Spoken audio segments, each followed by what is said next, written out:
Les inégalités sociales qui sévissent au Québec sont omniprésentes. C'est sans doute ce qui nous a incités à aller étudier en travail social afin de devenir des agents de changement pour améliorer notre collectivité. On côtoie, tous les jours, des jeunes ayant de la difficulté à répondre à leurs besoins de base, se nourrir, se loger et se vêtir.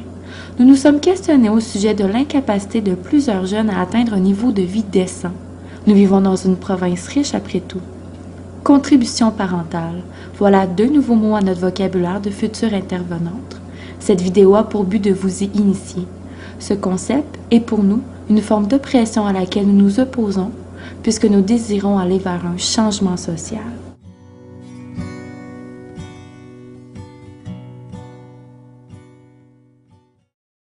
En fait, la contribution parentale est appliquée lorsque quelqu'un reçoit de l'aide sociale ou fait une demande d'aide sociale. La personne doit alors finalement passer par le formulaire de contribution parentale pour pouvoir savoir le montant que ses parents devraient contribuer sur finalement le montant d'aide sociale qu'elle va recevoir, si elle peut en recevoir un. Donc, ça calcule le montant que les parents seraient censés subvenir aux besoins de leur enfant, tout dépendant évidemment de leurs revenus. Par contre, il y a différents critères et ces critères-là sont établis par l'article 585 du Code civil du Québec qui donne l'obligation aux parents, même si les enfants sont mineurs, ou plutôt majeurs, qu'ils soient mineurs majeurs, de subvenir aux besoins de leurs enfants. Comme je disais, il y a plusieurs critères qui font en sorte que l'enfant devient indépendant de ses parents, mais ces critères-là sont très spécifiques et des fois on se pose la question pourquoi est-ce qu'ils sont, pourquoi cette mesure précise-là. Donc, par exemple, je vais les dire un à la suite de l'autre. Il y a avoir vécu 2 ans à l'extérieur de chez ses parents et avoir subvenu à ses propres moyens pendant cette période de temps-là, ce qui exclut les moments où est-ce que la personne a été aux études. Donc tu te dis, ok, après 2 ans d'avoir subvenu à mes besoins sans avoir été chez mes parents, je suis rendu indépendant. Pourquoi 2 ans? Il va savoir. Après, il y a avoir eu pendant 2 ans un emploi rémunéré ou avoir reçu soit de l'assurance emploi pour cet emploi-là vraiment avoir travaillé pendant 2 ans à temps plein. Encore là, selon le gouvernement, après cela, tu deviens indépendant de tes parents. Être marié ou être dans une union civile, ça te permet justement au lieu d'être dépendant de tes parents, si on peut dire, tu es dépendant de ton mari. Donc si ton mari ou ta femme font trop de revenus, ben encore là, ça vient jouer dans ton montant que tu peux recevoir de l'aide sociale. Vivre majoritairement depuis au moins 1 an avec une personne, donc qui est l'équivalent d'un conjoint de fait que le gouvernement dit à ce moment-là, tu es censé être indépendant, mais c'est encore là une mesure fixée sans nécessairement avoir une logique qu'on comprend. Avoir un diplôme universitaire de premier cycle. Donc, si tu as une technique, ça compte pas, mais si c'est un diplôme universitaire de premier cycle, tu es rendu indépendant. Bravo, tu passes à l'étape suivante. Être enceinte depuis 20 semaines. Ok. Avoir cessé au moins pendant 7 ans d'être aux études, évidemment après passer l'âge de 16 ans, puisque sinon ça serait un peu discriminatoire pour ceux qui ont arrêté l'école jeune. Mais donc depuis 7 ans. Donc à partir de 23 ans, si tu n'as pas été aux études puis que tu es encore chez tes parents, tu peux être considéré comme étant indépendant. C'est des différents critères qui font en sorte que tu peux devenir indépendant de tes parents et pouvoir avoir accès à l'aide sociale sans avoir besoin de la contribution de tes parents. Par contre, si tu es encore dépendant de tes parents, les parents, en fait, quand tu vas faire ta demande d'aide sociale, tu vas devoir aller voir tes parents, leur demander de signer le formulaire. Et à partir de là, le gouvernement va calculer un montant que tes parents sont censés contribuer. Ce montant-là préétabli par le gouvernement sur ton chèque d'aide sociale. Si tes parents refusent de contribuer à finalement ton chèque d'aide sociale, pour diverses raisons, ils peuvent écrire qu'ils refusent de contribuer à ton aide sociale. S'ils refusent de signer le formulaire et de vouloir participer à la contribution parentale, ils peuvent le signer justement, dire je refuse de contribuer, mais selon le gouvernement, à ce moment-là, ou du moins selon les agences, la plupart du temps, ils disent que les parents peuvent être susceptibles d'être poursuivis par le gouvernement pour finalement que l'enfant, que le jeune adulte puisse avoir finalement le plein chèque d'aide sociale grâce à la contribution de ses parents. Par contre, de mémoire et couramment dans le milieu communautaire, il n'y a jamais personne qui a été poursuivi, parent ou autre, à cause de la contribution parentale. Donc, c'est davantage une menace en l'air selon mon point de vue.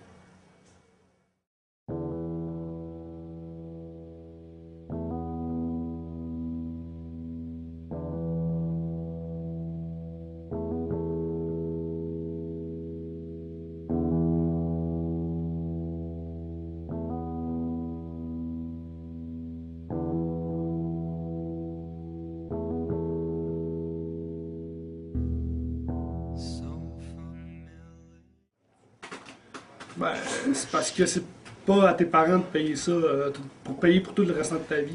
C'est pas eux autres qui prennent les décisions. Puis il y a bien du monde qui sont en conflit d'intérêt avec leurs parents. Fait que c'est bien mal d'aller signer leur feuille, comme moi que j'avais. Genre.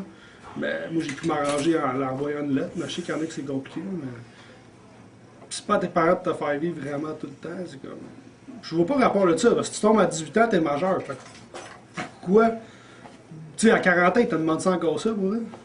Je sais pas. Ben, moi, je suis contre la contribution parentale parce que je pense que c'est pas aux parents à faire vivre leurs enfants après leur majorité. Puis je pense qu'aussi, c'est des préjugés. C'est un préjugé de penser que si les parents ont les moyens de subvenir à leurs propres besoins, ils peuvent subvenir aux besoins des autres. Puis je pense que ça va devenir plus une relation matérielle, on s'entend, faire vivre ses enfants et tout. Puis je pense que ça crée aussi des malaises, parce que j'ai rencontré des gens qui étaient fâchés parce qu'ils devaient ramener des papiers au BS, chose de même, pour faire une demande de BS, comme quoi les papiers, comme quoi qu'ils pouvaient avoir la contribution parentale, mais qu'il n'y avait plus de lien avec leurs parents. Fait qu'il faudrait quasiment que le jeune amène son père ou ses parents en cours au tribunal pour contester, se débrouiller sans l'aide financière de ses parents. Fait que moi, je pense que c'est un principe qui crée beaucoup de problèmes en tant que tel. Alors, ça serait bien plus simple qu'à 18 ans, Guillaume, on est légal pour boire puis acheter des cigarettes. Je pense qu'aussi ça peut venir avec. Ou abolir la contribution parentale. Mais d'un, parce que c'est du monde adulte. Ils n'ont pas besoin d'avoir la permission de leurs parents. Ils sont majeurs, ils n'en ont plus besoin. Que ton père ou que ta mère signe un bout de papier, ça change quoi? C'est pour de l'argent. Tes parents t'ont suffisamment donné quand tu étais mineur, comme argent de poche pis tout. Je pense que c'est que les adultes, entre autres. Se débrouiller avec ça. Moi, je dis qu'on devrait abolir la contribution parentale parce que certains jeunes, ça fait... Genre, je connais certains jeunes que ça fait longtemps qu'ils n'ont pas vu leurs parents, puis je trouve ça inutile que... Genre, ils demandent la contribution parentale. Puis moi aussi, je suis là-dedans. Puis. Ben, moi, je dis qu'on devrait carrément abolir la contribution parentale parce que, premièrement, un des exigences qui nous demandent, c'est de tous les relevés d'emploi, les T4, les relevés d'emploi depuis qu'on a 16 ans. Puis on s'entend que depuis l'âge de 16 ans, on a fourni plusieurs jobs. Et puis, pendant le temps que le jeune va chercher tous ces papiers-là que l'aide sociale demande, mais pendant ce temps-là, lui, il ne reçoit pas d'argent, tout simplement. S'il est en appartement, mais ses parents, c'est comme il dit, s'il s'en va à l'aide sociale, puis que c'est parce que ses parents veulent plus s'occuper de lui. Fait que moi, je dis que c'est une perte de temps. On devrait juste tout simplement avoir accès, dès qu'on arrive à l'aide sociale, d'avoir accès à un premier chèque de dépannage, le temps qu'on trouve les papiers nécessaires pour avoir ça, puis rencontrer un agent directement. Puis, honnêtement, abolir la contribution parentale, ça améliorerait grandement les choses. Donc, moi, présentement, je travaille dans cette maison d'hébergement, ici. Et je travaille avec des jeunes adultes en difficulté, 18-25 ans. Des jeunes adultes qui ont habituellement plus le support des parents déjà. Les parents ont été soit inadéquats dès l'enfance, des jeunes qui ont été placés en centre jeunesse.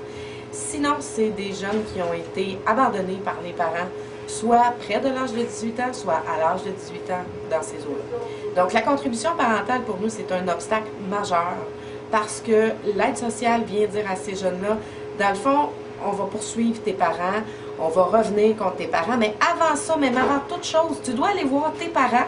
Ah, c'est ça la belle partie. Tu dois aller voir tes parents.